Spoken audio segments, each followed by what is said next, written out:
Uh, so what I'm sharing is the portal we are using. I know sometimes we get challenges to use new interfaces you have not interfaced before, but this is our home. Why I'm saying this, we want us to use this session even to learn some part of the digital. So you'll try to access our portal. Let's not do things offline. You have a full access profile which you need to put into purpose because you also need to track your progress. So I'm going to run through quickly. For those who are available, please feel free to ask any question. Now, when you come to this portal of ours, you're going to sign in because you'll not be able to access some of the things. Even if I go to courses, by default, it selects this course we are on. Someone is saying my network is not stable. I think I will keep repeating myself to make sure that anything skipped is captured. So when you come to this stage, please view the course. Maybe little. Chris, I think you're clear from my side. Nathan either has to change the location or something, and could be his network. Actually, I called Canalbox and Zuku. They have a challenge that I've been running with today. So if you're using one of them, likewise, I'm using Canalbox, but I've tried to stabilize and restart. But feel free to tell me when I'm getting lost. Okay, I think Nathan, it is your network, but you can drop and join back. We don't want to lose you for today. So after you have logged in, before you log in, I said that you can't access anything before you log in. So it gives you that button to log in again. So go to continue with Google if you have an email logged in any of the browser you're running with. Look out for the email you used. I think I've tapped something. Look out for the email you used when you were enrolling the course, because that is the email that will accept to log in and you access whatever you're accessing. So this is my email I used as a student. I will click on that. It is asking a verification. Sorry, I think I will have to take this. Just a moment. So this is 77. Able to access the course. The moment I go to the course, view course, this time it is going to open here, enroll now. Though I enrolled, it will open the page I'm supposed to land on. True, we have a network issue, but we shall move with that. Now, when you land on this page has overview, it has progress, it has quizzes, it has analytics, it has sessions. Let me start with the least one, that is sessions. So the moment you go to sessions and you come to today, there is going to be the full summary of the session that we are on right now. And when you scroll up to the end, there is a button of join session. So whenever you look for the link and you can't get it, my dear, you can always join directly from your portal. That link will always be there. And you can even take a read through of exactly what we are going to do for this session. And these are the exact things we are going to run through to make sure that we are aligned with the session for today, that is data preparation with Power Query. Now, the next thing, I go to overview. Now, on overview, it gives you the progress and how far you have gone. So the moment you're doing your practice, the moment you're doing your continued reading within the week, after we have had a session like this, you'll always mark every lesson you feel like I have captured this to complete. The moment you haven't done anything, please don't rush to complete. Yes, you may get the progress to 100%, but at the end of the day is what do you learn at the end of the day? When you try the course or when you try the quiz, do you get the pass mark percentage? So when you look at this, you see that this person has completed, I think I have to refresh this page. Just a moment, guys. Sorry, I had dropped. So Those who have already tried out this, you have seen this. I think I will be quick. So you view course. Now, if you have already been trying out the modules, maybe you have already done some lessons, this is the button you'll see. Resume learning. The moment you do resume learning, you go to the lesson exactly you stopped on, wherever you stopped on. So when you look at this student, it will open directly on progress. This network is a mess today. Just apologies. So I can speak of as the network opens. So the progress is where you'll find the lessons. Every lesson has what involves the topics and what you're supposed to do if it is a practical trial or session or lesson. Please try to download the dataset, go ahead and try out. Not until you feel that you're conversant with whatever is included in the lesson, then you go ahead and mark it as complete. But if you feel that you still have a challenge, please don't mark it as complete. Revise as more as you can. Give us the questions on WhatsApp where you're stuck. We shall always come through to support. It seems I will need to change my network. Guys, let me change my network to the hotspot. I don't know whether we are all suffering the same, but let me change my network. So hope you can see my screen this time. So I've changed network. So these are the lessons I was talking about. So when you open the lesson, it will have all the steps you have to take trying out. Then we added there, you can get more details with AI. You can learn with AI. Actually, it's going to be your tutor online when you're learning. So what is Power BI? Those who missed the other session, which means when you're reading through here and you tap Gemini, it is going to generate notes for you describing entirely what is Power BI and what do you need to know about Power BI. And that will be nearly the full session what we went through last time. What is Power BI? The simple overview it gives you, it is a tool, Microsoft, that helps businesses make sense of their data. We talked about that. Then we talked about the key concepts. It's a business intelligence tool. I told you why we call it a business intelligence tool, because most of the data you analyze, the KPIs, it is the intelligence it has that it gives you, or it answers the questions you have to your data. Then we use it for data-driven decision making. We use it to make interactive dashboards, actionable insights for those that are in operations. Then even it gives you the steps, step by step, to explain Power BI, just in depth. So that's how you're going to use the portal. At the end of the day, you may not even look for anyone that you're stuck or you don't understand any terminology. Most of the terminologies, we shall be talking about them here in the sessions, but we may not go into depth for you to understand exactly where it derives, what does it mean, since we know that this is a hands-on, and we shall leave it to that.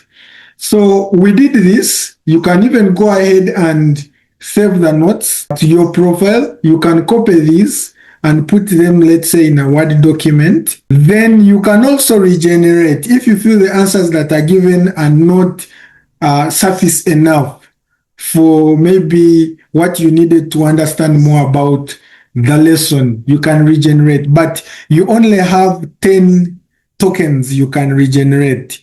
So it means that if I've generated this, if I go to another one, I will generate that will be the second.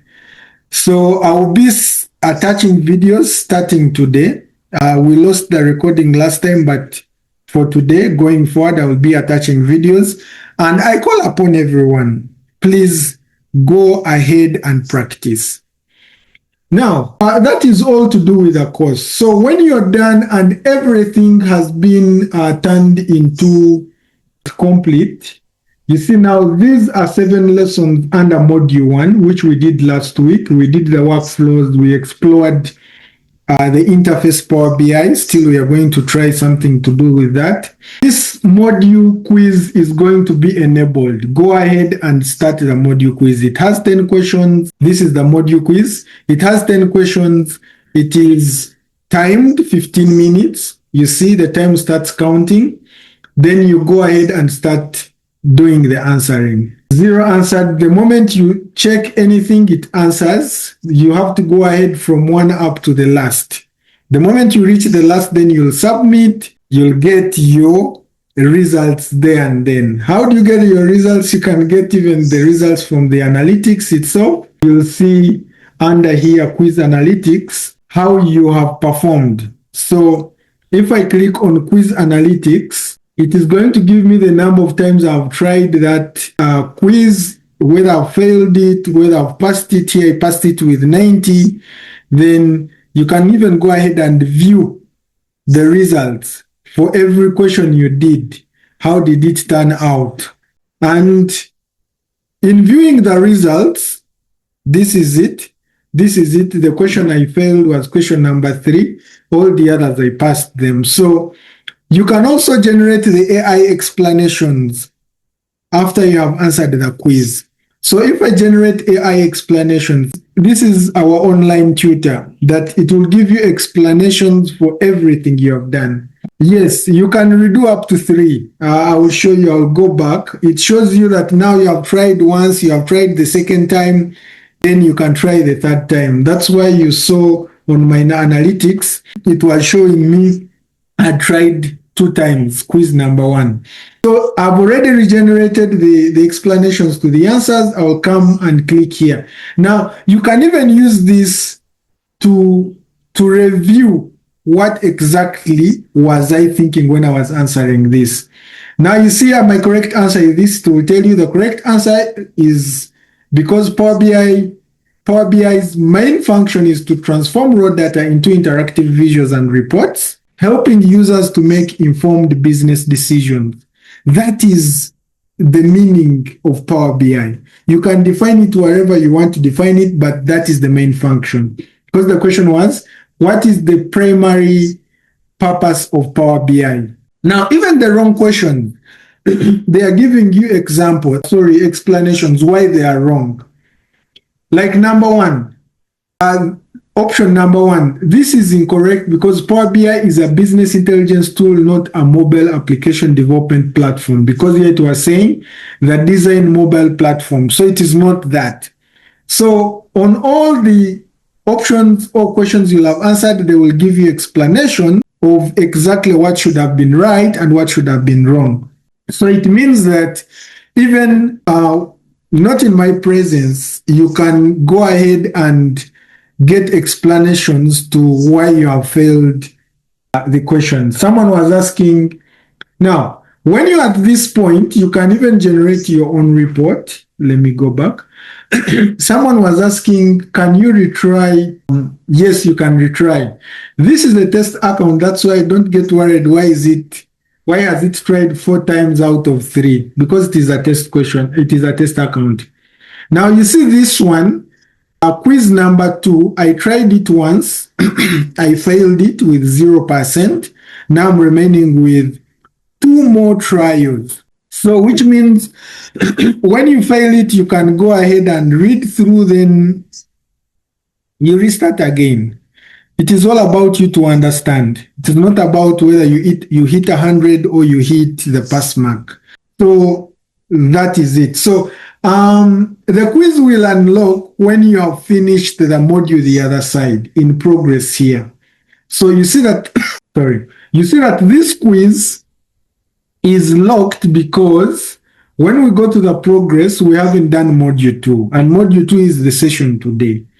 So that's why it is still locked. But the moment we go through today, you read the notes, you do the practice, it's going to unlock. And when it unlocks, it will give you start quiz. Go ahead and start and do the trials you want. But remember, you do trials up to 3. Okay. The last one, maybe we can jump into, because these are 30 minutes gone, we can jump into our session. When you go to My Learnings, still you'll see the courses you have enrolled with us. and how you're faring. So when I click on continue learning, obviously because I was already doing something, it brings me back to this. So when you go to analytics, that is the last, then we can jump onto our business. When you go to analytics, you can print a report for whatever quiz you have done so far.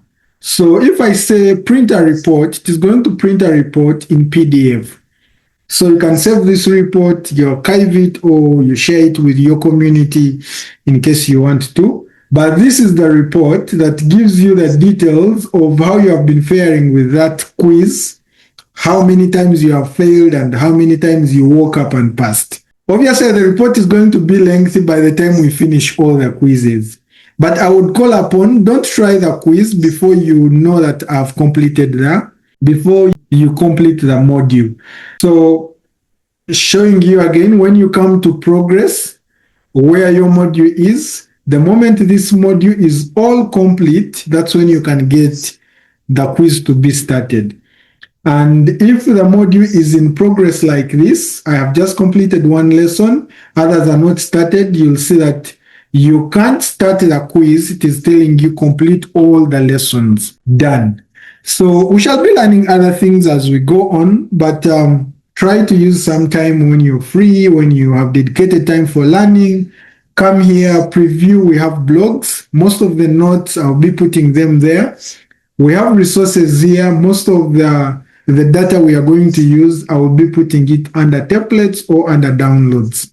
But I will be informing you that we have dataset that we have loaded. Otherwise, I think that is it for now. We are going to switch now to our module for today, lesson 1. Now, this is the way we are going to move. Going through the lessons we are going to do. We are going to introduce ourselves to Power Query. Last, I'm going to show you the interface Power BI. We are going to introduce ourselves to Power Query, and we shall introduce ourselves to ETL. ETL means extract, transform, and load. After you have picked data from your source, that is extracting. Whatever you're going to do, cleaning, removing duplicates, replacing nulls, splitting some of the rows, we call that transform. Then after you have done transforming, you load. You load your data ready for the next stage, that is data modeling or visualization. Those are the modules to come. But today we are entirely focusing on transformation. So go ahead and read through, but that's it. Then the next thing we shall jump on, we are going to see how we get data from the different data sources. I'm happy I think this is a shout out to Victoria. And they tried to go through the notes, and they tried out some dashboards. They shared with me some of them. Yes, it is promising, but by the time we reach the end, you'll see the mistakes you had done on the first practice files you had produced.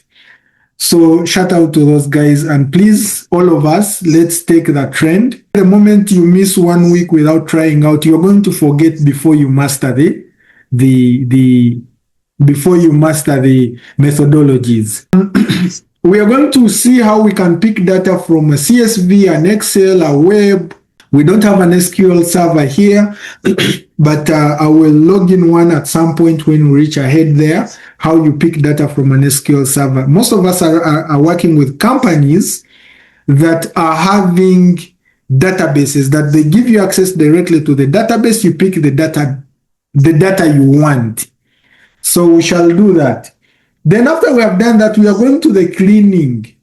What involves in the cleaning is this: removing duplicates, removing nulls, removing errors, removing inconsistent formats. You have a date, but in the column of a date, there is a name, there are figures, there is amount. So those inconsistencies. Then you remove the incorrect column names, or you rename them. All that is cleaning, and that is what we call data preparation. You're preparing data for the next stage, which is modeling. Then after that, we are going to apply the data transformation.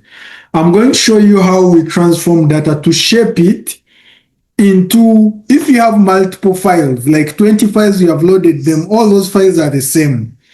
How do you merge them into one? Because at the end of the day, you'll want it as one file.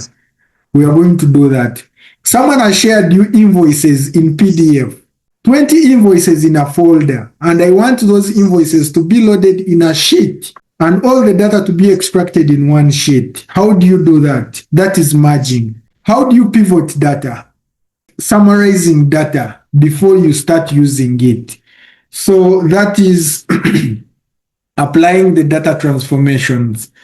Then when we are done with that, we are going to look at the M language. Now, friends who have done and who are just trying to start with Power BI, Power BI uses a language called M language. M language, the M in full is called Mashups, MASHUPS. You can research about it. We are not going to go in details how the name was got, but Power Query uses a language called M language. We have many languages in tech. You have heard of them if you're in that environment. But from today and onwards, know that Power BI uses M language. And we shall look at the code. Every time you're using Power Query in the front end, you're deleting duplicates, you're removing nulls. For it in the background, it is coding. And that code is what we call an M code. It is M code. And we call it M code because of the language.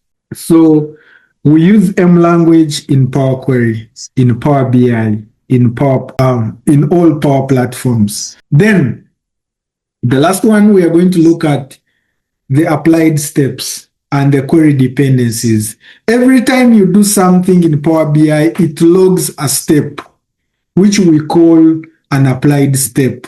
And how do you deal with those steps? How do they relate to each other?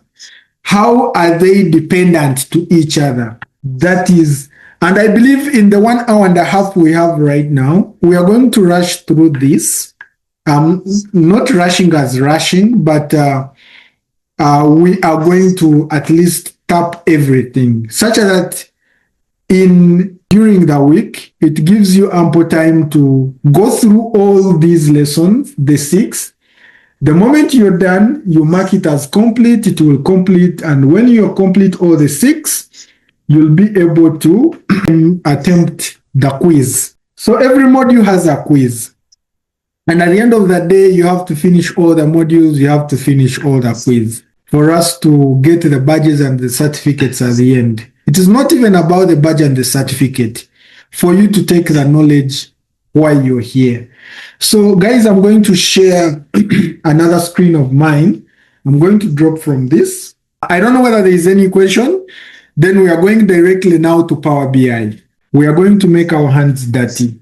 So in case you were still not in a comfortable space, please, and start off with Power BI. Now, I'm going to close this. For those who were not with us last time, I shared a video on how you can download Power BI, but those who didn't download Power BI, there are 2 options on how you can download Power BI. I'll share again.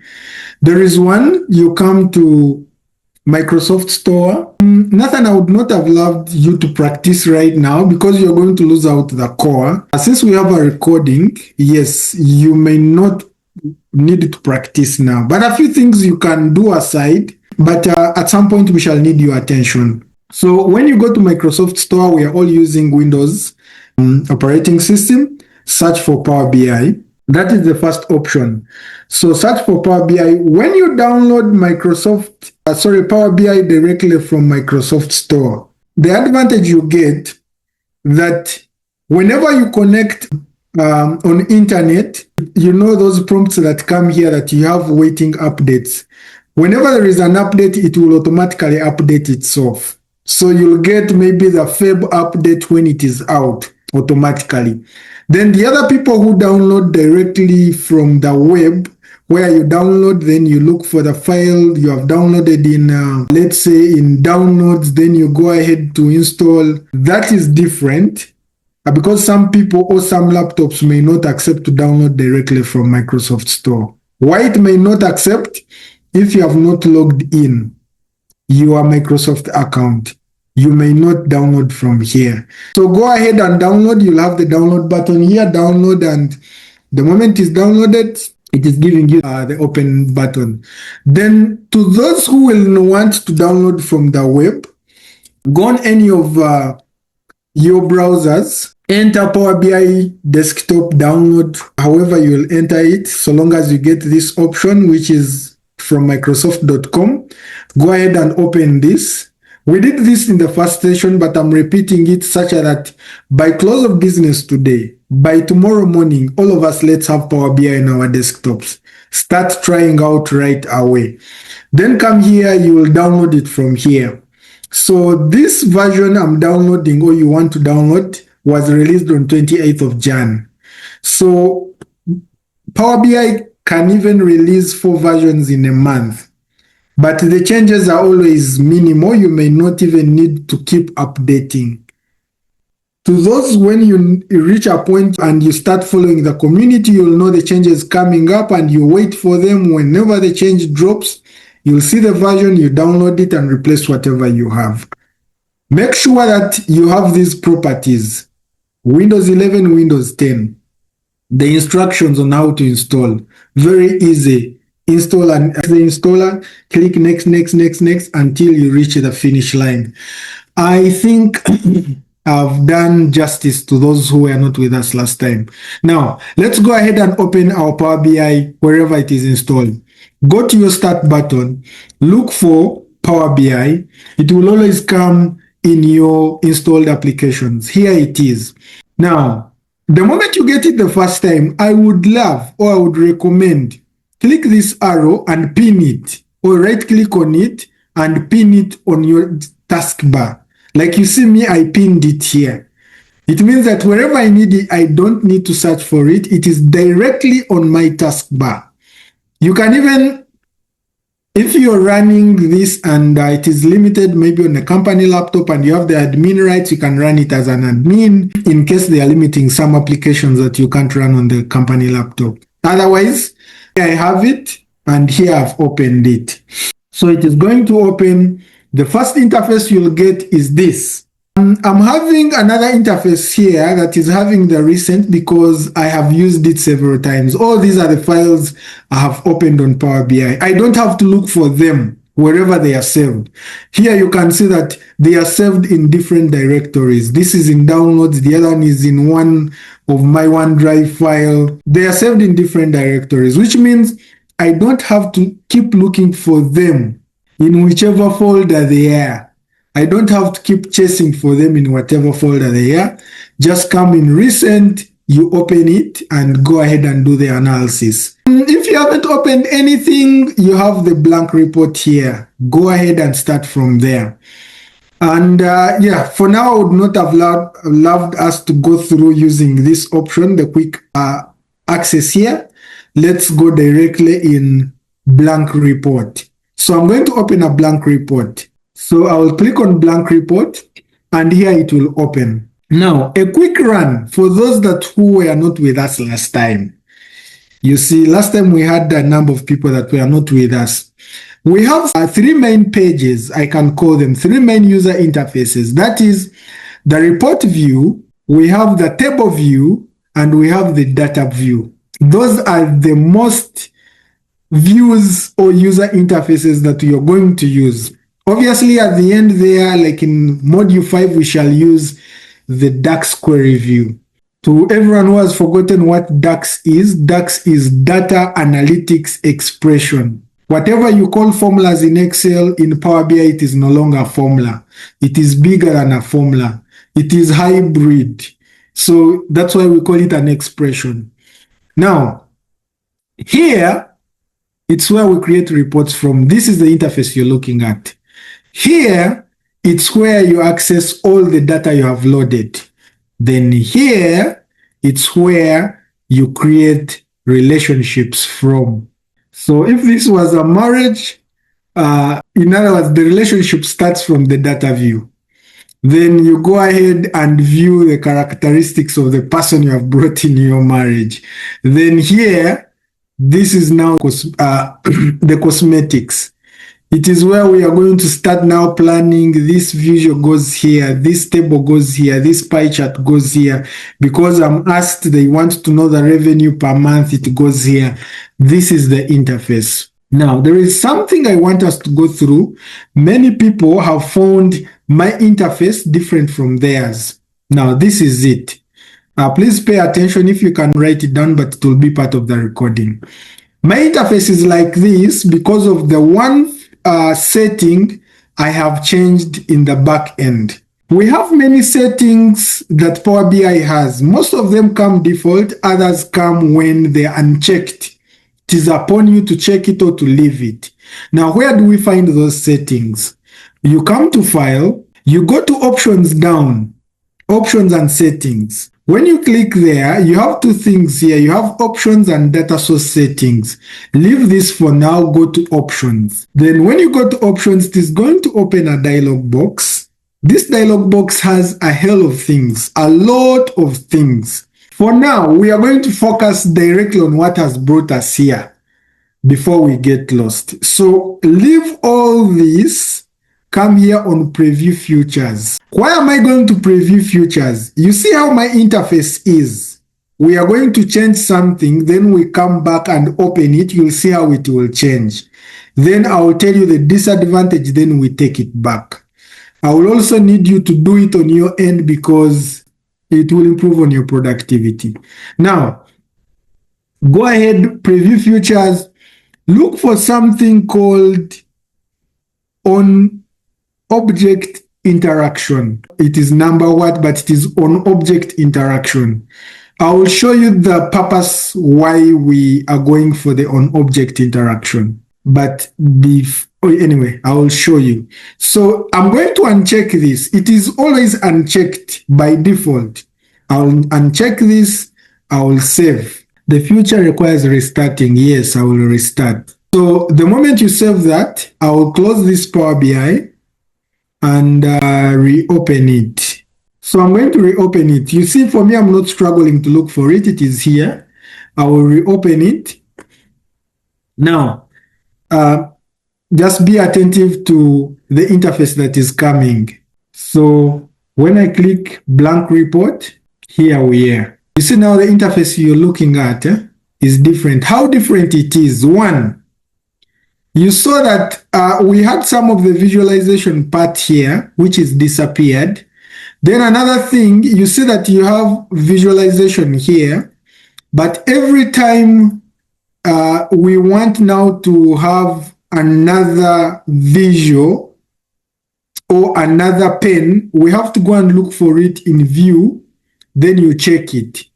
So if I want bookmarks, which means I will come and check bookmarks, they will come here. Then if I want selections, I'll come and check selections from this side, they will come here. The sync slicers, they will come here. Do you see what we have done? Let me go back home. Do you see the space you are remaining with for the report? This is the space. Let me show you just a moment. So if I can, let me put some highlighters. I want to show you the space you have remained with. So the space now we have remained with for building our dashboard is just this. Very small for you, very tiny. Some of us are putting on glasses. You can't work with that. Now, there are these pens that have created on the right, of which some I don't need them as of now. I may need it in the second click or 5 minutes after I've done something, but I don't need it open like this. So here, how many are they? We have 1, we have 2, we have 3, we have 4, we have 5, and we have where your data will be 6. 1, 2, 3, 4, 5, 6. You can't work with this. The space that have been taken by the pens is more than the space where I'm going to work from. So I will save this screenshot for us to consume the difference. Now, obviously, someone will say, I will keep collapsing them. But even though you collapse them, you take a lot of time to look for what you want. Now, not doing this, let's go back and check the other option. I've started with that setting because most people go even on YouTube checking for videos to see how they can get rid of this. So go back to File, go back to Option and Settings, Options, wait for the dialog box to load. The moment it loads, please don't touch anything for now. We are going to use all these settings, they are ours. But for now, we are going to the preview features. Check this object on object interaction. After checking it, okay, it will tell you that you have to restart. Yes. Cancel this. Don't save anything because we have nothing we are saving. It will close. I restart this. At the moment, oh, someone was pardoning where you click, right? Let's go back. Okay. If the file is open, obviously it has changed already. You see what has changed, but I'm going to explain that. So you go to File, you go to Options and Settings, then Options, then you click on Object Orientation. It is going to come, I'm going to cancel that. Previous features, then this is what we are checking here on Object Orientation. I will cancel this. We have already done that. You see what I was telling you? This time you have your visuals here. You can easily pick from here. That is one advantage. Then you have, it is no longer called visualization, it is called build. It's here. You see, it is just being represented by just an icon. The moment I click on this, it disappears, but I know I have all my pens here. If I want data, I will get the data pen, use the data the way I need. You see, I still have a big chunk. Let me show you what I'm talking about. I still have a big chunk of this interface that I'm working in, which is okay. This is well enough. Then all the other ones have been squeezed here. So if you check very well, we have the one here, one, we have two, we have this three, we have this four, we have this five. So all these, you can open them when you need them, but they don't have to keep open. Because, so I will also save this to have the difference. Now, I think that has been got. Now, let's go to our main, the first. We are going to load data. The first thing is, how do you load data? Here you see, under Home, we have a section called Get. We have a section called Get Data. Now, under Get Data, there is a drop down. You can get all the connectors. If I go to More, all the connectors. Am I getting from Excel? Am I getting from CSV? Am I getting an XML? Some of them you may not have used them. JSON, you'll use them. Those file formats. Am I picking from folders? We shall see how you combine your files in a same folder and it comes as one. Are you picking a PDF? Do you know that you can extract a PDF, data from a PDF, and put it in Power BI directly, and put it in an Excel spreadsheet directly? It can happen. It is very possible with Power Query or Power BI. There are over 3,000 plus sources of data. Last time, those who joined the class, I told you that some companies have gone to pattern with Power BI. Why do they pattern with Power BI? That their users can access their data from Power BI and do analysis directly. I don't know whether we get that right. If you have an online application you're using, whether it is betting, trading, name them, they will come and pattern with Power BI. If they are patterned with Power BI, the moment you click on that company, you log in your credentials, you registered with them, and you'll access your data directly in Power BI. It means right now, if Facebook, I don't know whether Facebook did, no. But there are companies which have done, like social media companies. Let me see, X, no? Yes. You see now, like LinkedIn Learning or LinkedIn Sales Navigator. If you are having a profile for LinkedIn Sales Navigator, you're selling things online on LinkedIn. You can connect directly your account in Power BI and pick all the data, whether for 5 years, and connect it in Power BI, and you start analyzing.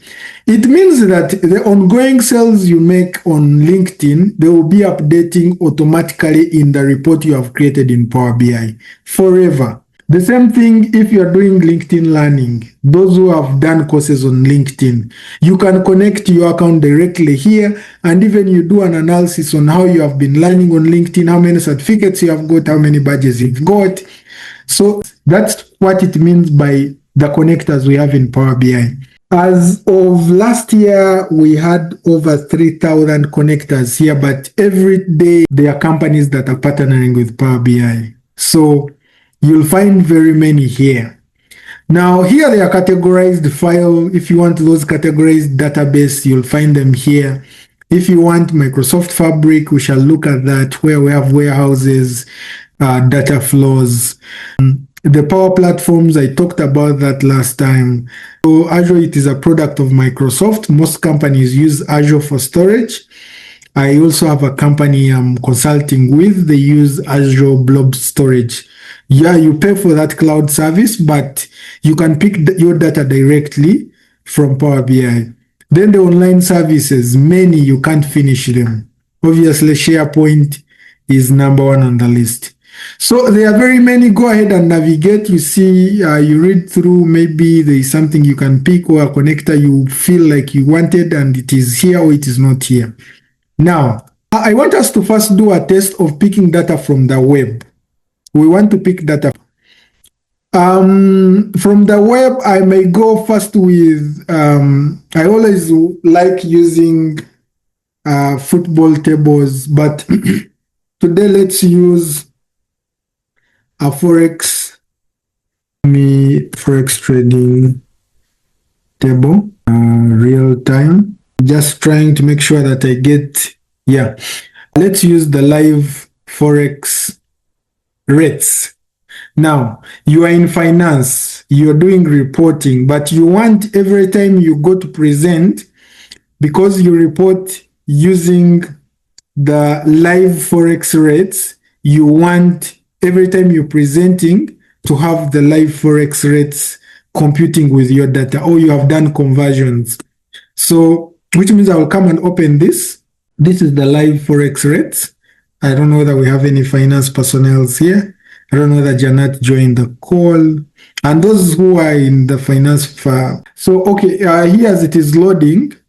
Now, when you're picking data from the web, it should always be in a table. If you go on any website and they have a table on their website, it means that you can pick that data into Power BI. Now you see, like now, it's a table, which means I'm able to pick these conversion rates directly into Power BI. So what do? Yeah, you can even first filter out your own list you want, maybe if you want into UGX, the rates you use. This I'm picking it at random. So you'll come and copy this URL, take it in Power BI, go to get data, then I'm going to look out for web. So I'll come here and get web. Web will open a dialog box that is asking for a URL. I'll go ahead and paste the URL. Now, there is something here advanced. Advanced means that wherever you're picking the URL, to access that table where you have picked it from, you must log in. So, which means you have to come to advanced and put in your login credentials. But since the other one is public, I was not required to log in. I will use basic, go ahead and do OK. It will depend on your internet, how fast you get this data. Now, actually, this is what I was explaining. The data we are picking is anonymous. I'm picking the data as an anonymous. That page doesn't have to know me for me to pick that data because they already put it public. But if the data, you have to pick it by logging in your computer credentials, or basic if you have logins, maybe email and password, if it is a web API, if it is an organizational web page or portal where you have to put in organizational logins, go ahead. Now here you connect, give it time, it depends on your internet. And whichever error that comes, don't panic, you can always try again. So here it is pulling data from there. from the web. Obviously, you can't use this if you're not connected on internet. It is not offline. So let's give it time to load. The football lovers, I have one video I recorded for the last for the last class. We created a dashboard for Premier League, and every weekend after Premier League has played, you find that the data has changed because it automatically updates. Now here, you'll give it time, let it open, then we look at how many tables on that web page. Even sometimes the delay may be you're pulling data from a web page that is heavy. You can take a sip of water if you have any question. I don't know whether we have questions in the... So it has loaded. Now, you see, when it loads, it gives you suggested tables. Then down here, it is giving you HTML code. This is not your business. Then if you want to view how the website looks like, you come here on web view. Still, you view the website how it looks like. But let's go back to table view. Now we have tables here. The moment you click on a table, it will give you a preview on the right. But you get this preview in case this setting is left enable data previews. The moment I remove it, I will not see the previews like this. You see, I don't see them. So make sure that if you are disabled, come here and enable it. Okay. Now, let me go to table number 2. And see what it shows me. You see, what it gives me is not what I'm expecting from this. Let's go to table number 3. It also gives me a table that I don't pick right. It means at the end of the day, the table I was looking at cannot be picked directly in Power BI with ease. Now, let's go to the data we are used to. But you can try it out with many applications. Let me say World Cup analytics all time. Obviously, when you're searching for World Cup analytics all time, the best to use is always Wikipedia. You can hardly get a website that updates this on real time. So Wikipedia, maybe even other websites, but Wikipedia always has the latest. So if I open Wikipedia, we want to look at the World Cup analytics since they started playing in 1930. So you see, this is it. So I don't know what it means, but our focus is we want to pick this data and we know who was the host, how many times did a certain country host. You can do those analytics later. So we can go with this table. This is the list of tournaments, but I think there are even another list. Like now, this is the goals every country has scored in World Cup, the points they have garnered in World Cup, the wins, the losses. Actually, let's take this. This looks more analytical. So to choose which one to take, it is the URL that takes us to that. So I'm not going to say, let me copy this and take it there. No. So I'm going to copy this, the URL, take it to Power BI, go to get data, then look for web. Here it is. Paste there my URL. I'll be quick. We shall give it time to run. Obviously, it has to bring a check whether we need to log in. And it's connecting. Do we have any questions as we wait for it? Now, this is loading all the tables on that page where we have picked this. It's going to log it in the navigator. We shall go ahead and check exactly which table do we want. It may load all the tables. Well and good. If it doesn't, then we shall pick out what you want. So give it time. And as I said, it also matters on the network you're using. You see the tables it has loaded, many. Actually, even all these tables, you can load them at once. And if today they were playing World Cup, every day you would come back to your data, you would find data has automatically refreshed. So you see now this table, the first one, it is giving us this. I think this is the other first table, the host, the champion. Then table number 2, it is the other table we saw with points, how many points everyone has garnered in World Cup, how many times people have played World Cup. The third is about, I don't know, but you can always go back to the web and see what it is talking about. You can always go back here. You see web view. You can always see what every table is talking about. So those are the tables. Obviously, when you view them from here, they look disorganized, but our focus is here. So you see all-time top players, appearance. Here they are players. Lionel Messi, Argentina. He has played 26 matches, appeared 5 times. You already have those analytics. The all-time top scorers, you have them here. The biggest margin of victory, you have them here. Biggest margin, name them. Now, if I want this table, I will check it. Then either transform the data or load it.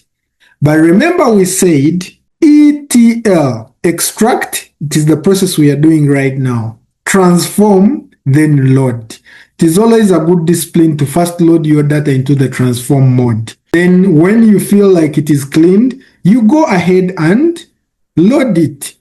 Now, I'm not going to load only one. I'm going to load all of them. How do you load all of them? Make sure here you have this selection. There is only selected items will be loaded.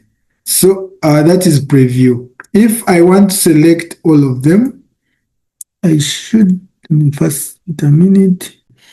So I have to check all of them if I need them. And we see how Power BI is going to load them. So this, you can do it on any website to pick data from a website. You can even scrape data from Amazon, but it needs a lot of cleaning, such that every time they change price, you already have the price. People in sales, that's how they do comparison, price comparison with competitors. You go to their website, if their data is scrapable, scraping is extracting like what we are doing, that I can extract data from Amazon. If I have maybe an item I'm monitoring, anytime there is a discount, you can even put condition formatting. We shall see those in future. That if there is a discount, it comes and shows you green, then you go there and book an order. So you can do that. So here I'm going to load everything. I'll do transform. I'm not going to load, but I'll start with transform. The moment I do transform, give it time for it to apply the changes. The moment you get this table, don't panic to close, because the moment you panic to close, it is going to go behind this interface and you'll not be able even to close Power BI. Not until you come here and right click and either close window or you go to task manager to force everything to close. So don't panic. You see, like, okay, here now the Power Query editor has opened. Now, the interface you see in front of the interface we are on is called a Power Query editor. If it is a building, this is the foundation. It is where we do all the data work from. Obviously, the ribbon, we have home, we have transform, a lot of stuff is there. We shall learn on how to use everything. We have adding columns, we have viewing, we are going to see how we audit our data. We have a lot of tools, obviously help if you need to watch any video to support maybe on what you're doing. So let's go back home. Now, these are the tables we have loaded. Now, you'll see that every table we have loaded, it has a query on the left. We call these queries. And on the right, let me do this. I think I'll explain it better here. Now, let me start. What you see here, we call it a ribbon, either menu ribbon, whatever you call it, but it is called a ribbon. It's where we find all the functionalities. Then these are the queries you have loaded, whether you're using them or not, but you loaded them. They are taking your space, they are taking your loading time. What you see here, these are the properties. And the property, there is always the name of the query that is selected. So you can always change it from here. Here, these are the applied steps. Power Query applied for you some steps when you are transforming this data to load here. We didn't do anything. We just said transform data. It created for us step 1, which was the source, getting from the source. Step 2, it is this it extracted the table from the HTML, that is from the web. Step 3, it has promoting headers. It means that whenever you're loading an Excel, we have all used the Excel where you use like row number, the first row you put there like a heading, this table shows this, the second row maybe you put another subtitle, then you start putting your headings of your table in row 3. So in Power BI, if we don't want those headers and everything, we can lift these headers of the table to actually become the headers of the table here in the Power Query editor.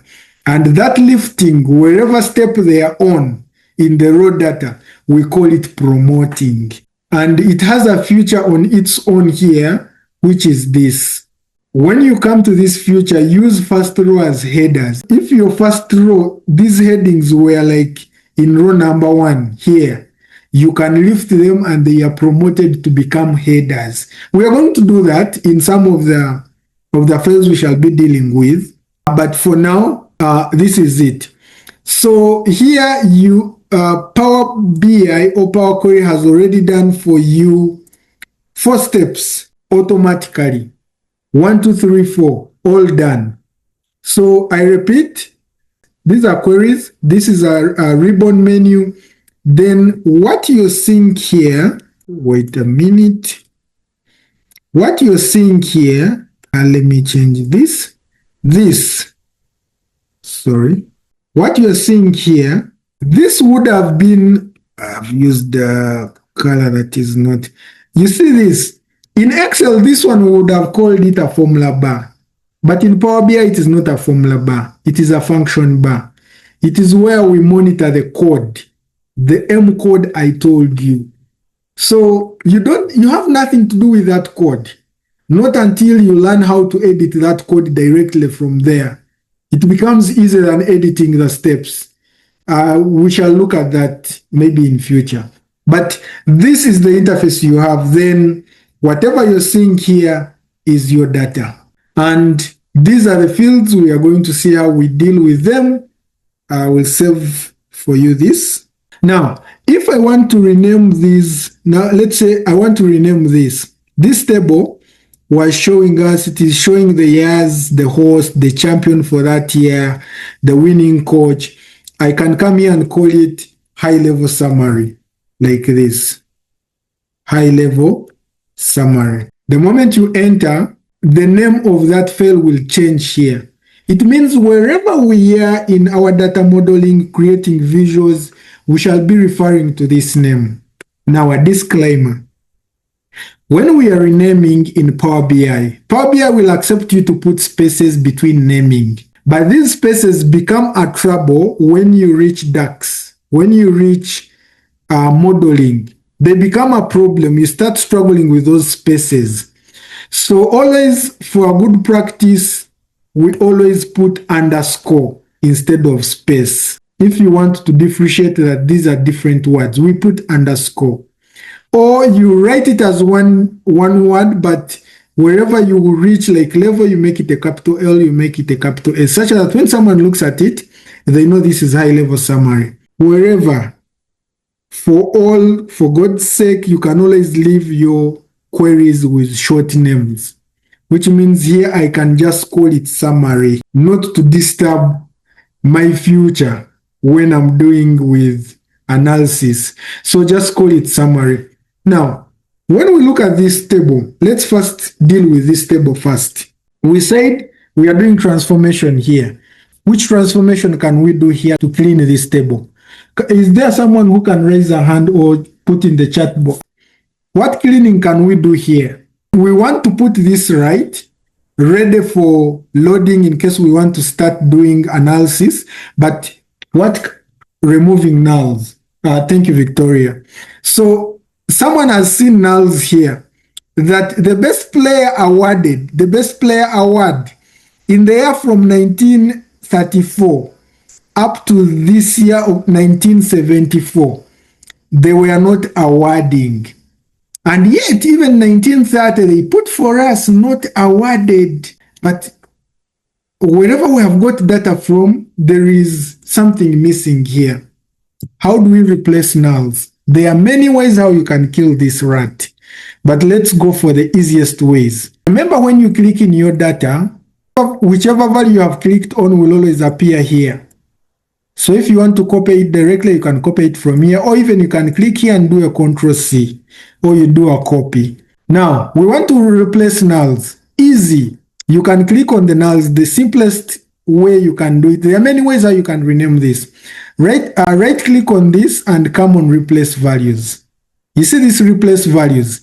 It means any null in this column will be replaced with the value you're going to determine. So I want to replace value with not awarded. All of them, I want to make them not awarded. So first of all, I will first copy this, put it on my clipboard. Now, let me first take you off Power BI. As a data analyst, you need to manage your clipboard. You can even copy 10 things and paste them later whenever you want. How do you do that? You activate the multiple copy and paste. On your keyboard, you press Windows V. The moment you press Windows V, there is this box that will open. For me, I always use it. That's why it has opened directly. For you, it may ask you to acknowledge first. Now this, I can copy a lot of things. You see, even the other links I copied, I still have all of them. I can paste them at my ample time I want. So, which means now I've copied not awarded. I can come here, copy maybe Italy, copy. I can come here, maybe copy Gary. Then if I do Windows button V, it will open this multiple pasting tool that all of them are there. So which means when I'm pasting, I click on the one I want. I don't have to go back and keep copying. So you've got that. Now, here we want to replace this. Right click, replace values. It will open this dialog. We are used to this. It is in many applications. You see it has brought the value with it, value to find. They will find it. Then value to replace. We want not awarded. Remember, I'm using the multiple paste. I will do Windows V. It will bring for me this box. I will look for the one I want to paste here. I will click on it. It will paste here, right? The moment it pastes there, I'm going to do OK. You realize that all the nulls are going to be replaced. You get it? All the nulls have been replaced with not awarded. I have already cleaned that data. Let me go. Now, these are the applied steps. I had not talked about these steps. The moment you click back, I've not said you cancel them. The moment you click on the previous step, you see how your data was, and the next step, how your data has changed to the next step. So when I click on this step, it shows me I had not yet put the nulls. When I click here, it shows me after replacing the nulls. Now, when I click back, you see there is something here. It may not be activated on your end. You come here on view. They call it column quality. You see this column quality? I would love always column quality and column profile to always be checked when you're dealing with the Power Query editor, such that it gives you analysis there and then. Now you see the analysis it had given us that I have the valid there 59%. I have no error, well and good, but I have the empties there 41%. Now, the option we took was to replace the values. Someone else may say anything with null is not part of my analysis, which means I have to remove it. There are two ways you can remove it. You can come here and uncheck null. Null will disappear. Even though I go to the next step, null is no longer there. And the data I'm remaining with is this. It means I have got rid of any data that is null. In which scenarios do you do that? You have been given a report. They are telling you it is a revenue report. But some of the rows don't have date, don't have amount. Then I don't need those rows. It means they're incomplete. It means when I'm doing the cleaning, I remove null, I don't replace. But if there is date and they tell you, the client or the stakeholders tell you, wherever you find we have not put there anything, put 0. Then you'll come and replace value with 0. Those things are different. That's why the stakeholder is always important when you're gathering and exploring data.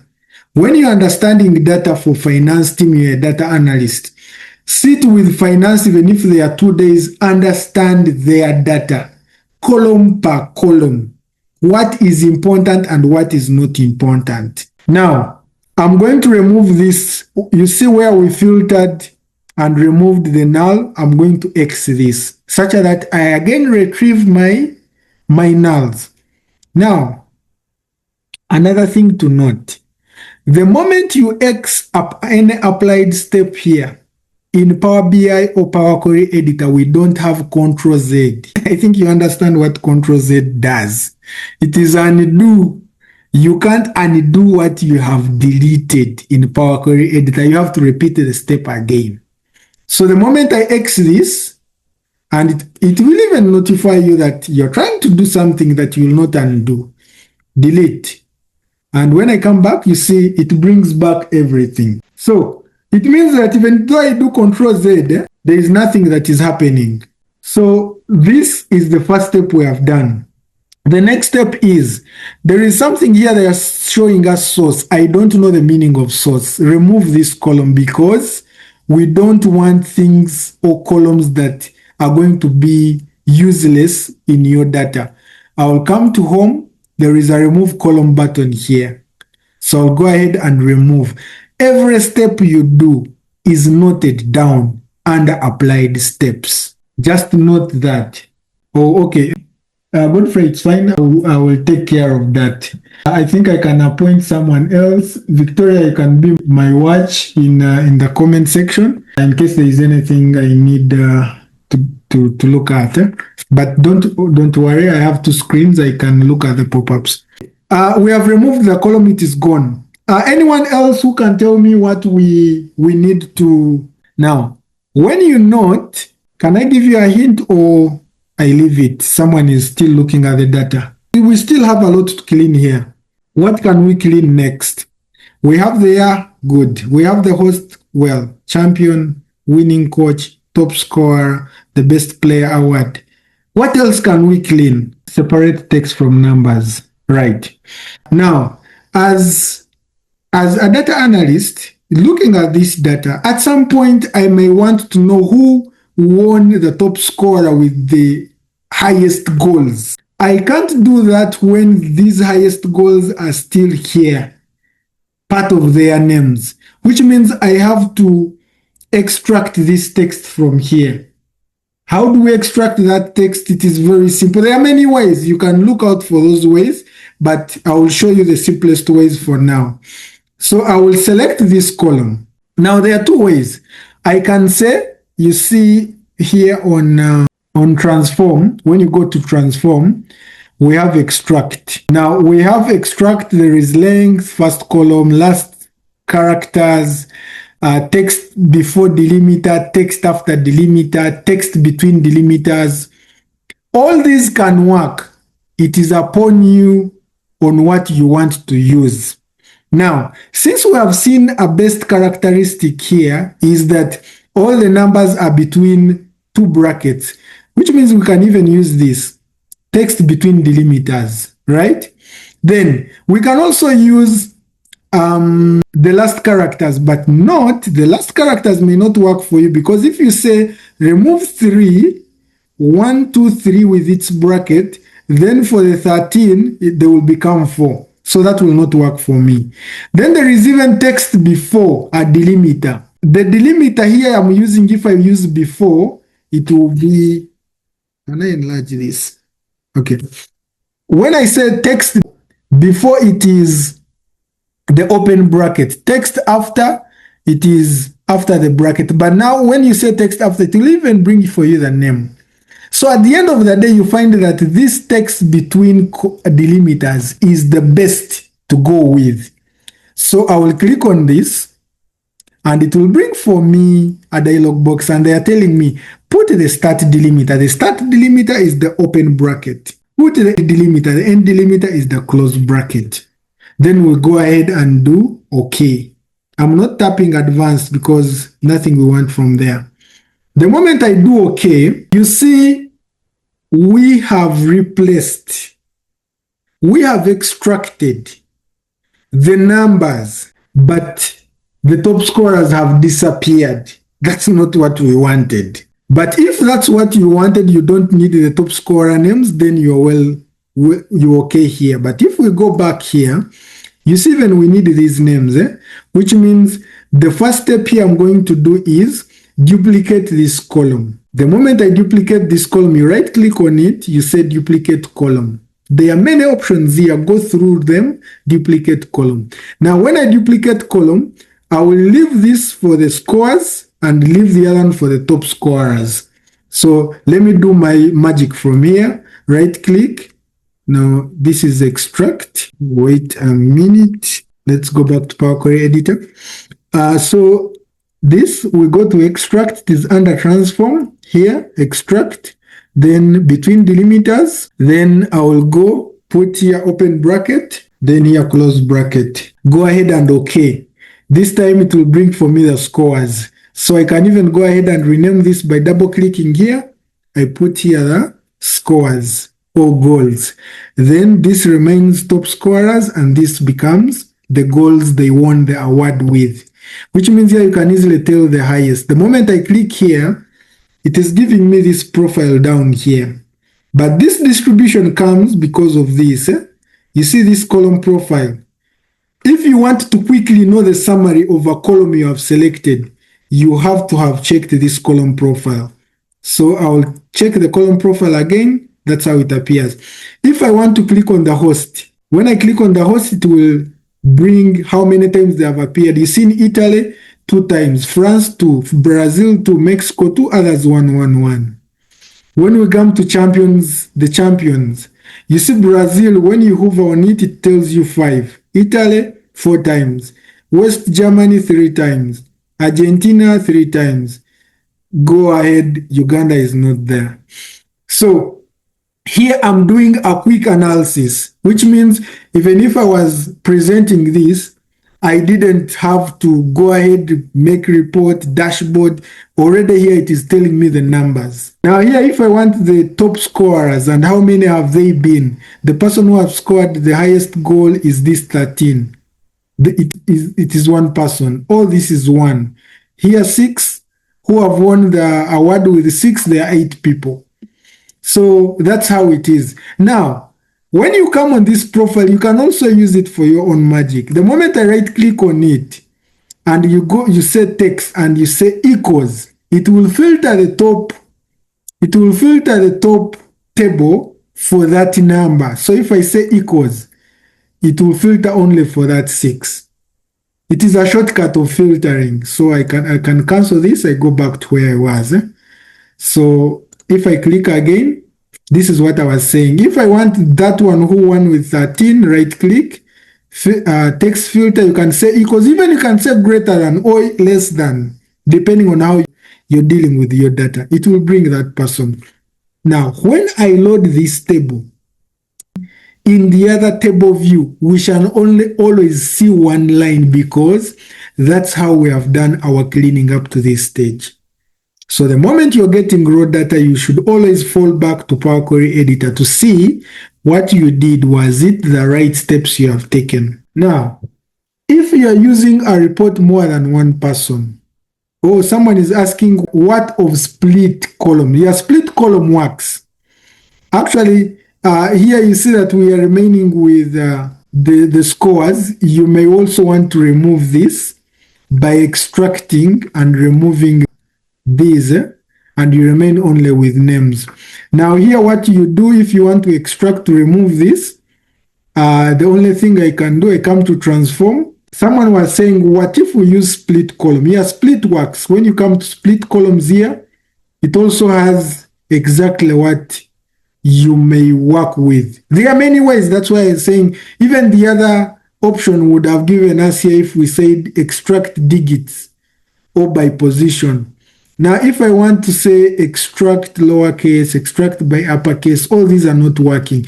But what is going to work is if I say extract by delimiter. So if I say extract by delimiter, it has already picked this delimiter of opening brackets by automatically. I will go ahead and say OK. This time, It is going to create two columns splitted, but with the numbers. Now, here is the worry that one of the name, I think it is a Brazilian name, had an open bracket. It had an open bracket somewhere in the name. That's why you see that it has distorted this line. You see this, the 6 here. It created a third line because it had two open brackets. So which means I'll go back on the other step. I see what did we do.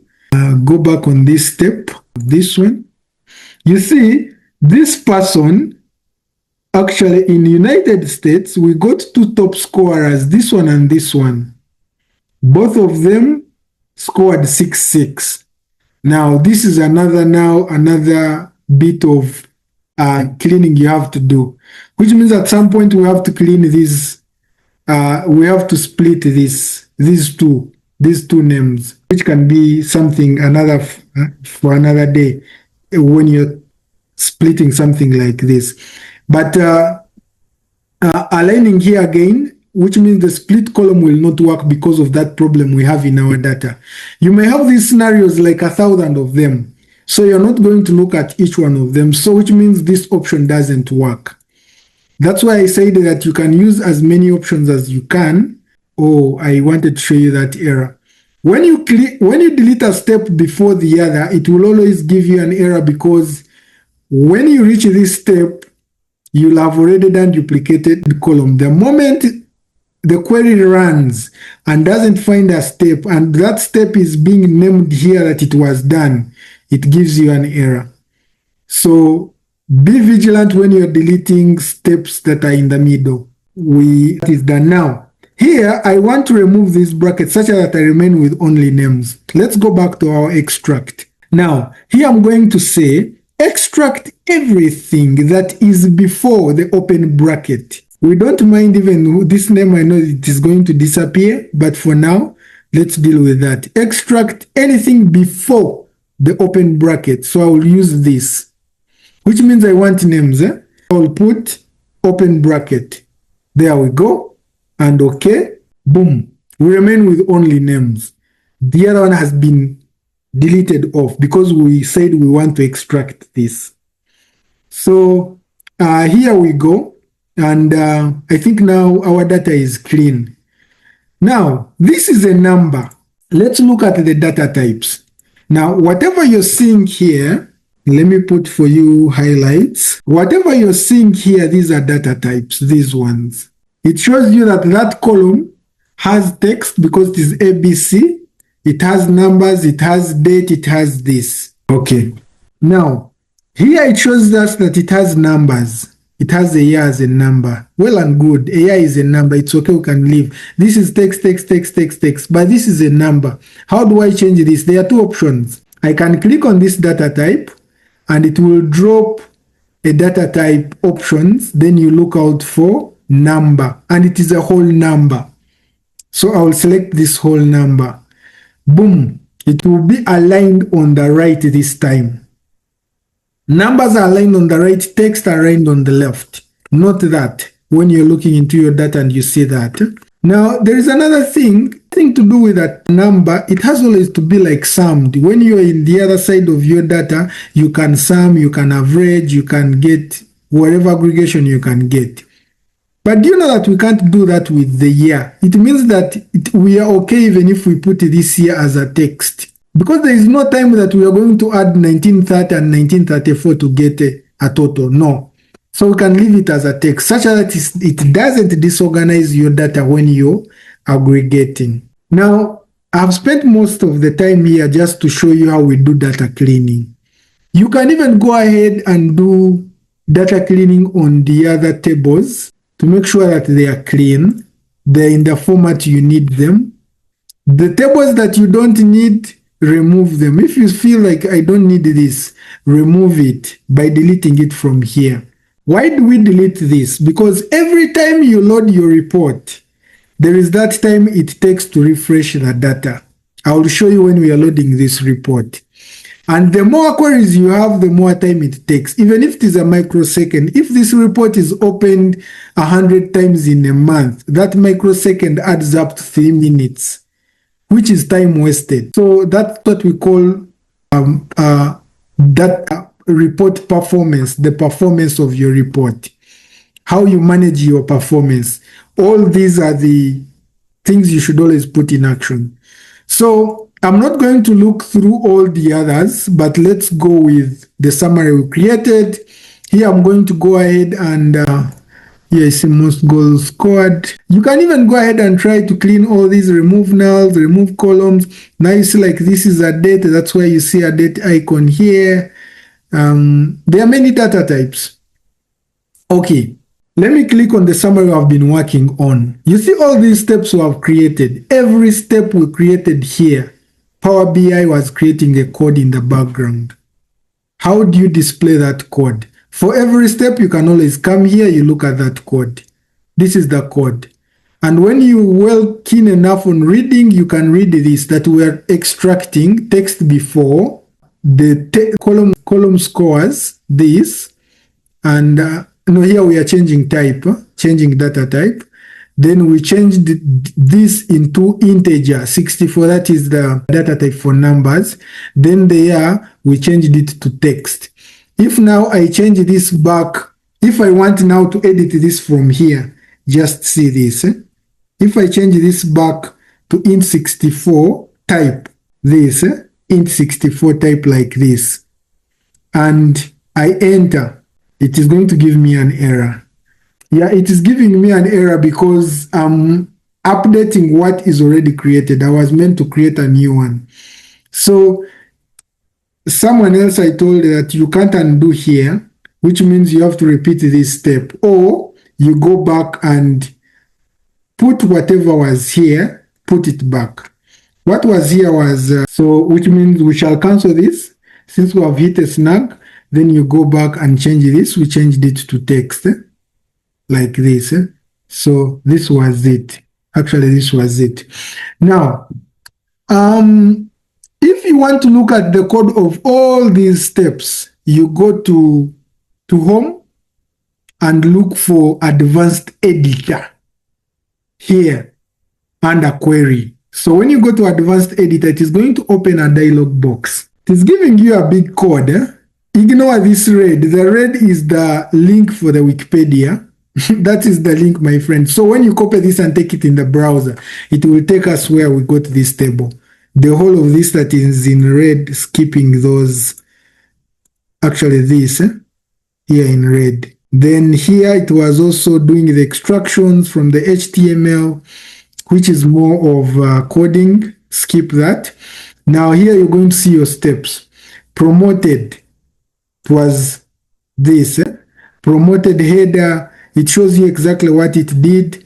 Then after that, it went to change type. You can see whatever we did, like all of them, up to the bottom, all the steps you did. Now, if you're doing the same thing on every report every day, it means if I extracted a new report, I would just copy the whole of this, copy, then go to a new report I have just brought. Go to Advanced Editor, paste that, enter. It will do for you all these steps at once. But if the report is the same, I repeat it.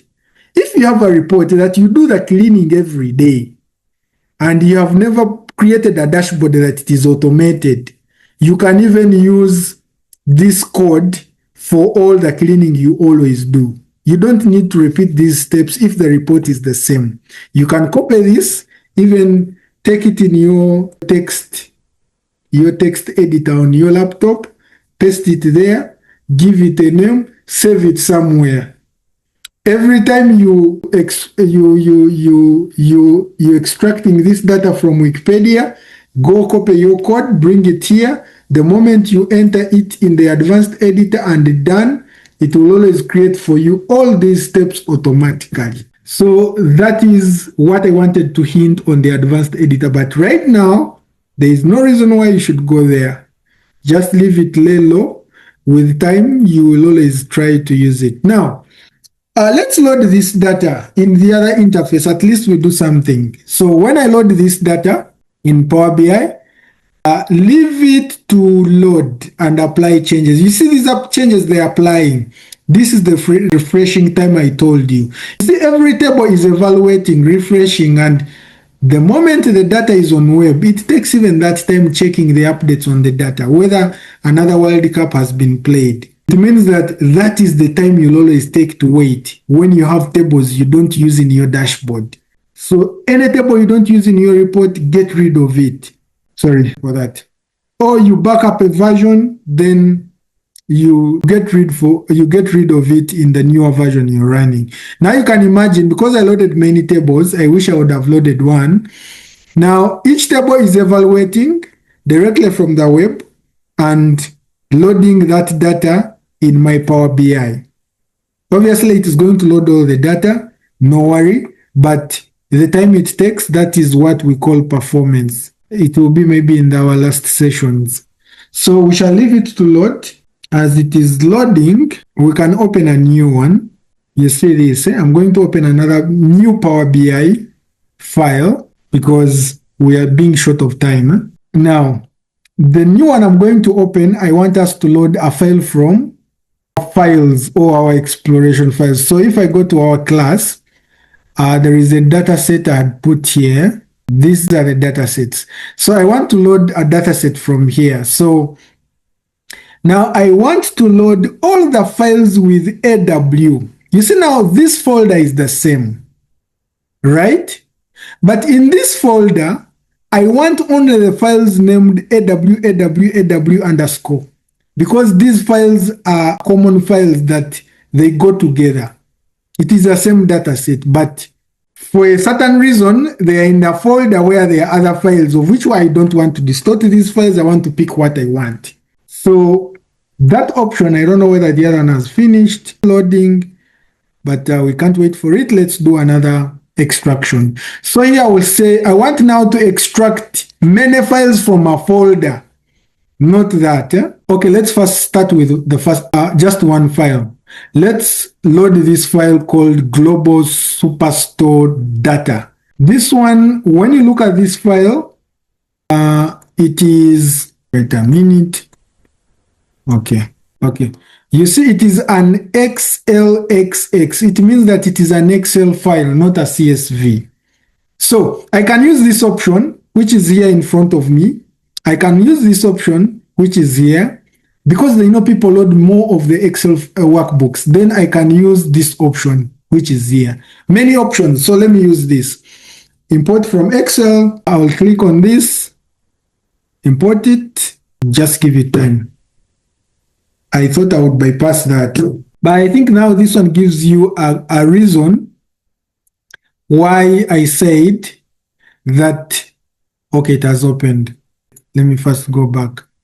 This one gives you a reason why you have to optimize your performance whenever you're loading your data. I was supposed to load only summary because it is my main focus. Boom. Timeout, waiting for the web page to load. You get that?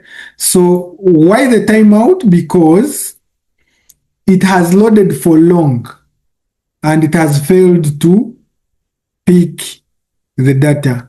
So let me apply changes again. For it to load. Now this is the worry you go through, but let's go. Okay, here it has started loading. So it could be the internet, but let's give it some time. But meanwhile, we are loading another data the other side. Christopher, you have some concerns in the chat. 8 minutes left. Kindly re-echo the load part. Oh, come again on loading. So I don't know whether we are talking about this loading. But let me cancel this. I've canceled it. Let me go back. If I want to go back to Power Query Editor for this file, you come here on transformation, transform data. Come here on transform data, it will open the Power Query Editor, right? So when it opens the Power Query Editor, now, this time we are clever. We don't want all these. I will select all of them by pressing a shift, click the first and the last.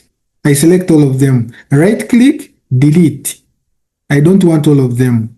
Then there is another option. You can right click on them here one by one. If you want to remain with it, but you never want it to load or refresh, You right click on it and uncheck this, enable load and include in refresh report. So there it means that when your report is loading, this table never refreshes. So those are the two options you can go with. But for me, I've given up. I'm going to delete this. Let's remain with our main challenger, which is this. Then I'll go ahead and load. This is the load we are talking about, guys. So the moment you load this, it means now we are completing the ETL. Extract, transform, we have done whatever data work we have done, the cleaning, and we are loading now. Loading here means that you are loading it in the table view in your Power BI interface. Now you can see here it is only loading one, which is the summary. It may also take long depending on wherever it is coming from. So I will leave this to lay low. But the moment it has loaded, then you come here on data, we shall find it there. But let's run it on the other bit. Excuse me, Chris. Yes. How about I see in the top left corner that they are pending something that have not been applied? Could it be the problem? No. It is that process that is loading. That is pending here. The moment it finishes, okay, it has finished loading, it is syncing now the data. So the moment it has loaded 22 rows, you've seen the bar has disappeared. And the moment it loads the data, the interface here changes. It means now you have started building. When we come under data here, we shall see our data whenever we click on that summary, which is this. When you come on the model, you'll find your model there, which is one table. We don't have any relationship we are making it with.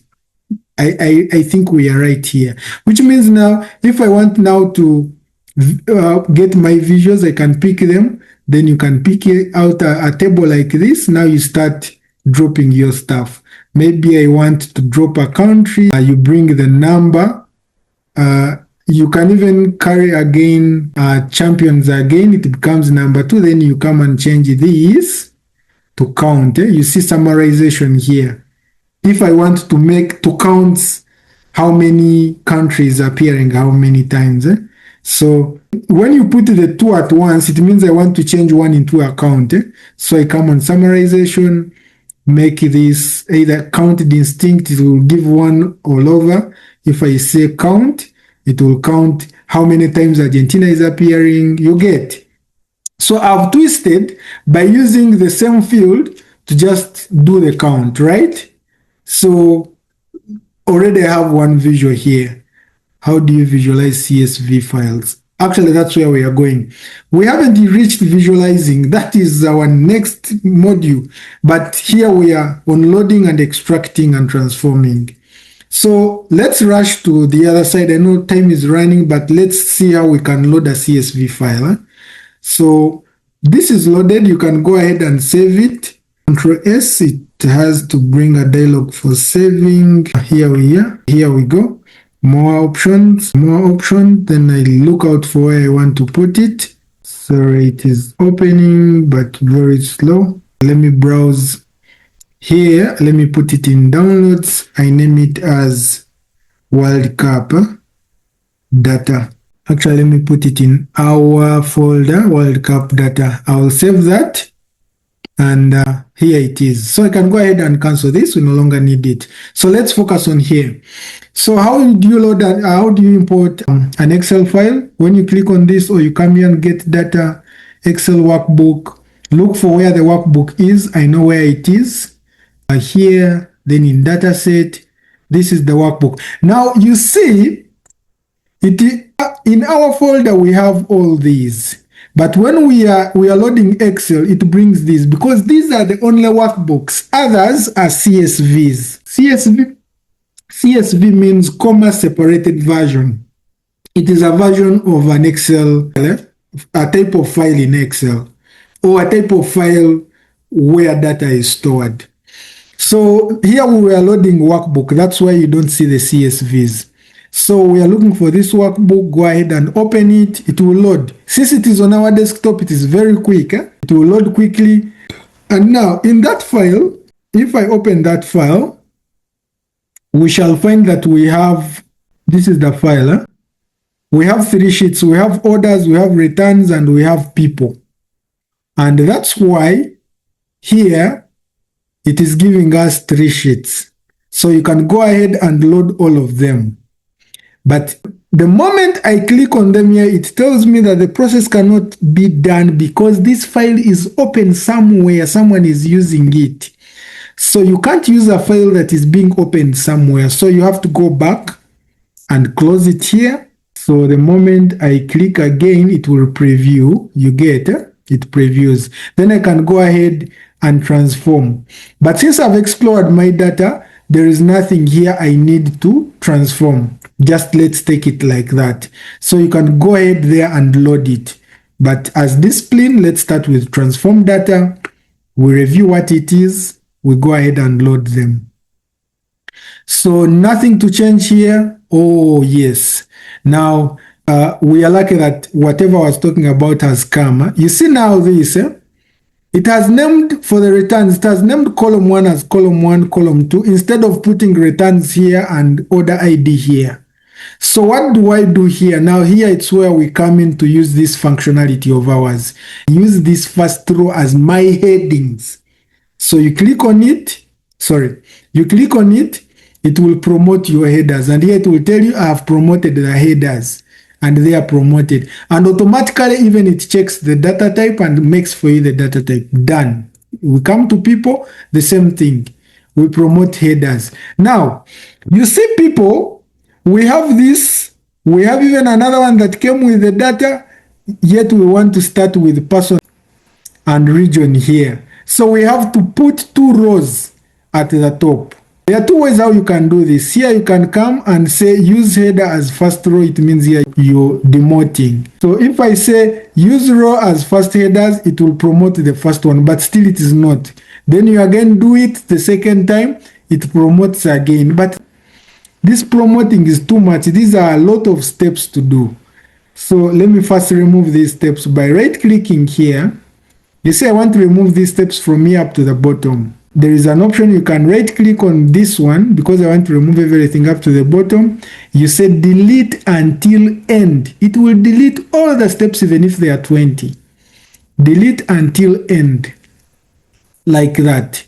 We are back to default. Now, here let me first do some magic. The magic I'm going to do is anything that has column, I will hide it. That is 1. The moment you do that, now you can go ahead and promote. You can also use that option. So I'll go ahead and promote like this.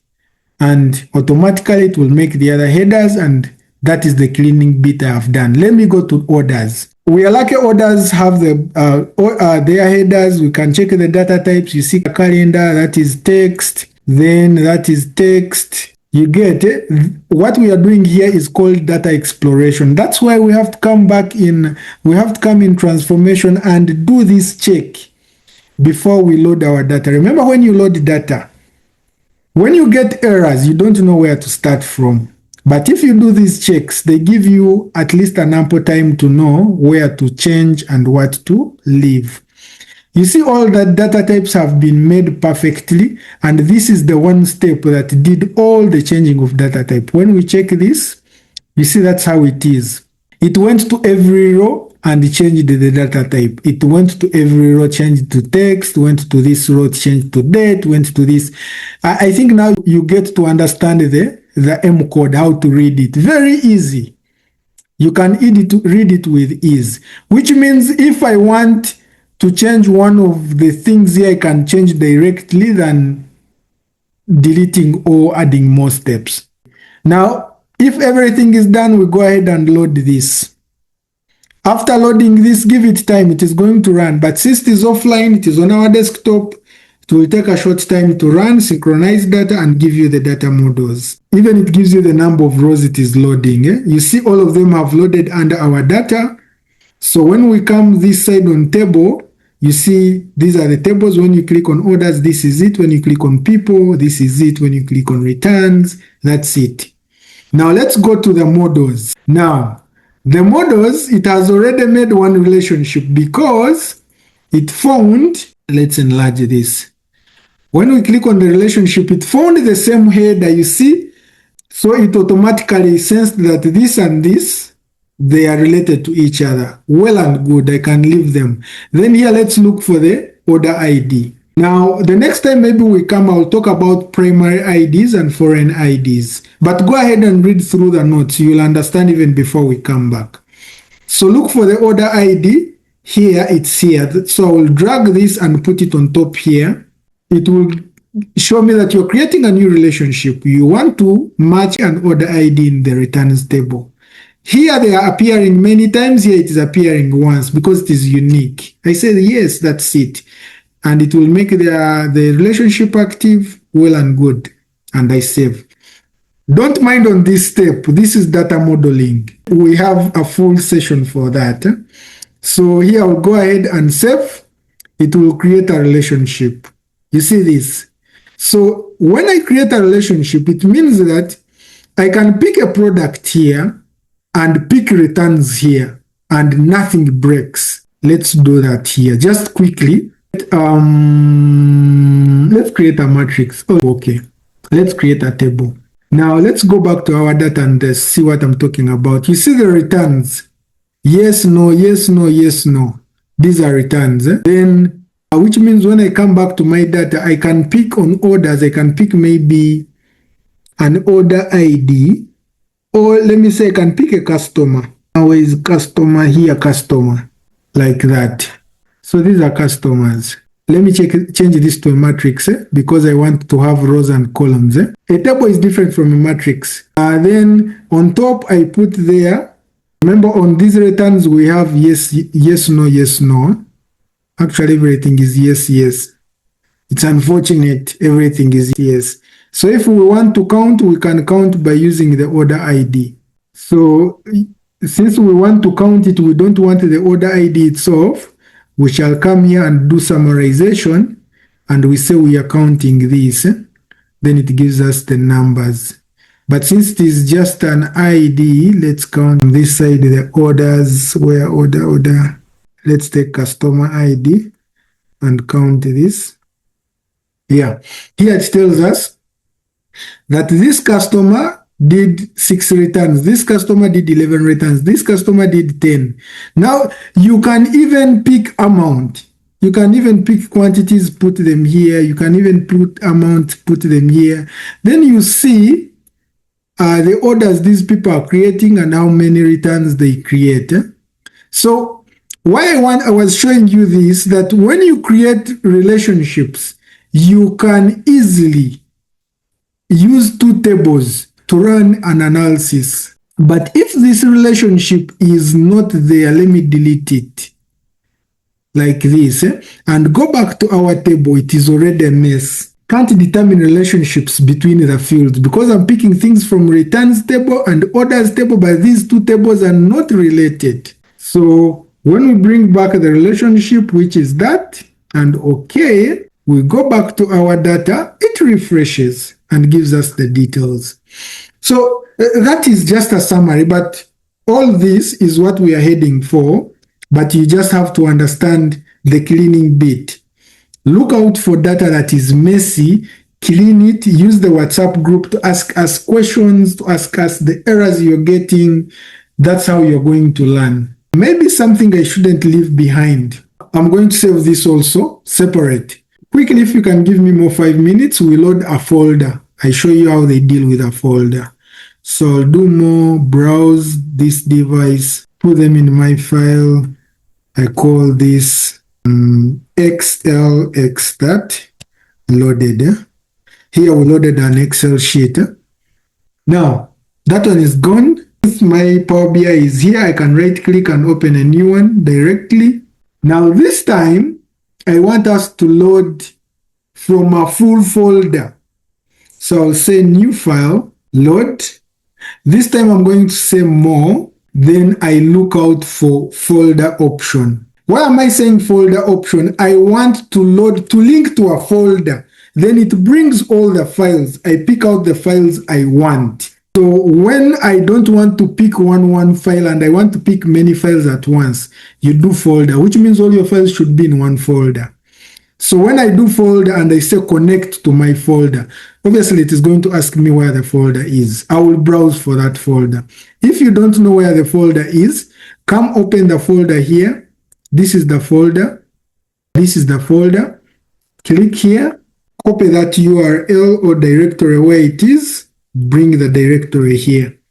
You have seen that, like how we copy URL from the web, the same thing you can copy for a folder directory or direction. The recording will be shared, and I will make sure that it is shared in time. So I will load this.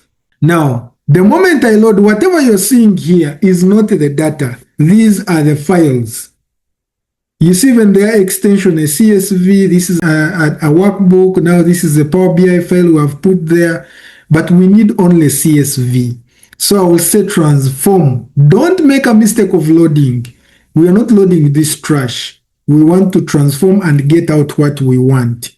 Now, when you go to transform, remember the first thing we want, actually we have a target. All the files we are looking for are starting with AW. So you just come here on this folder, go to text filters. We want to filter. Don't filter from here that you put AW and the AWs come. No, don't do it from here. Just go to text filters and say, I want everything. You can even say that begins with, because we know all of them begin with AW. Begins with, here, you say begins with AW. And I will say, you see, when I do that, it brings me only files that begin with AW because they have a common factor. I want to analyze all these files together.